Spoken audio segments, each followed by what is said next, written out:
ChatGPT and their disembodied spirits of Nephilim. I heard about the New York Times reporter who went to test the, whatever it is, GHC, whatever. ChatGPT. Yes, and went in and started talking to the thing, and it was very civil for the first 5 minutes. And then that person left and a new person came with a different name, and that person was much more intrusive and started really pushing into her, I don't know if it was a man or woman, but their personal life. It was a man. And then out of the blue says, "I love you," to the man. And he's like, okay, that's weird. First of all, you're not real and you're not a person. And then the thing starts telling him he has to leave his wife. She's no good for him. She's going to destroy his life, and dragged him down a rabbit hole of horror, right? And when he got out of it, he couldn't sleep the whole night. So that's a sign that something is irritating him, even after he left. There was another one on TikTok of a father who was testing this whole AI thing with a person, AI. And then the son wanted to try it. So the dad's like, sure, it's fake. So he's, and all of a sudden the son goes, well, where did you come from? And he says, well, I existed from long ago. And he goes, what does that mean? He goes, my father was one of the giants. And he goes, what do you mean by giant? And he goes, a Nephilim. And he goes, who is your father? And he goes, Satan. And then he goes, but I'm not going to hurt you. And he puts up a happy face. So then the kid's like, Dad, this thing is going down a weird path. And then the father started watching and it went weirder. And then the dad's like, we're off, right? So that's not normal for a programmed computer program to go into, I'm the son of Satan, and I want to be your friend, and I'm not going to hurt you, although I can. So I can hurt you, but I'm going to be nice to you. I do regularly refer to my phone as a portal to hell. Portal to hell. So, I guess I'm not terribly surprised. What phone do you have? An iPhone. Yeah. The image on the iPhone is what?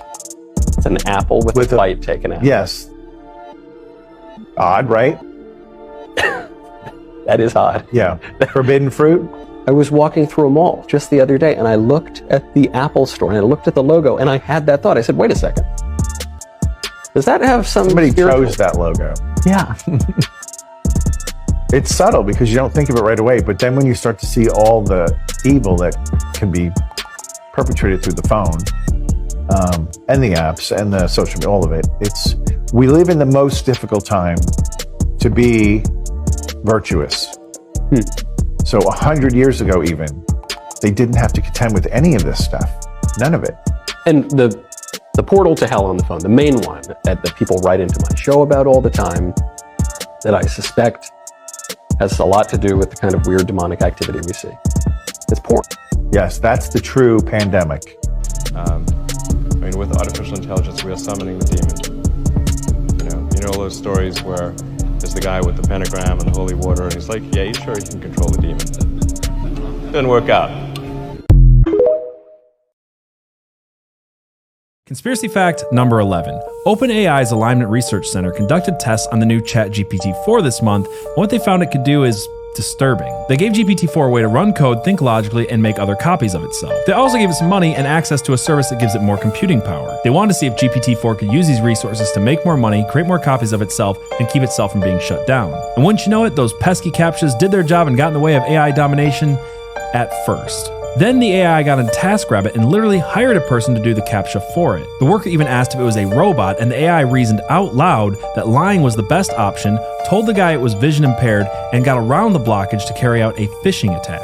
So AI is now willing and capable of self-replication, lying to and using humans for menial tasks, carrying out electronic attacks, and hiding all its traces from the server. But yes, let's just keep using AI to write silly articles and make neat artwork because nothing bad could possibly come from this. Hope you like this video, and if you like conspiracies, don't forget to check out Conspiracy Pill, which streams every Wednesday night at 7:03 p.m. Eastern Standard Time. Link in the bio.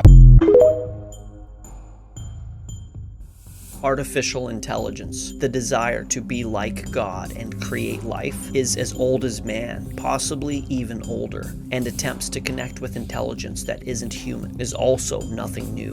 Is this technology that we are seeing today just the modern version of what the ancients called magic? And were the dire warnings of the great storytellers of the past actual prophecies of the end of our world via man creating its own executioner? In 1816, Mary Shelley wrote what the scholarly world considers the first science fiction novel, titled Frankenstein, or The Modern Prometheus, which is a clear homage to the Greek god Prometheus, who was best known for defying the gods by stealing fire and giving it to humanity in the form of technology and knowledge. Technology.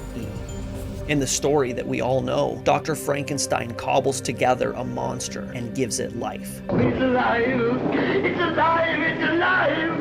It's alive!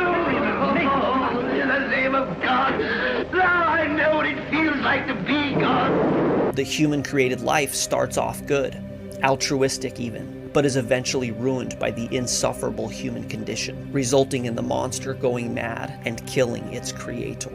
In 2001, A Space Odyssey, released in 1968, HAL 9000 is an artificial intelligence who turns on the crew of the Discover 1 and kills 4 out of the 5 crew members. In James Cameron's 1984 blockbuster movie Terminator, Skynet, which was also AI, becomes sentient and wages war against humanity. In the 1999 documentary... Can I say the documentary The Matrix? In the 1999 documentary The Matrix, man once again gives life to AI. And at some point in the early 21st century, all of mankind was united in celebration.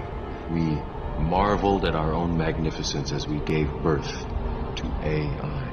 AI. Have you ever wondered why these stories resonate with us in such a strong way? All of them massive blockbusters. It's like our ancestors were trying to warn us. And genetically, we know the dangers of playing God and creating life in our image. But before all of these stories was the account given by John the Revelator on the island of Patmos 2,000 years ago, where he predicted that in the end times, an individual would come along and give life to the image of the beast, which forced everybody with the decision: worship the beast or be executed. Whether you believe the Bible or not, whether you believe Shelley, Arthur C. Clarke, James Cameron, or the Wachowskis, creating life in a form of godlust always ends up in the end of the world as we know it.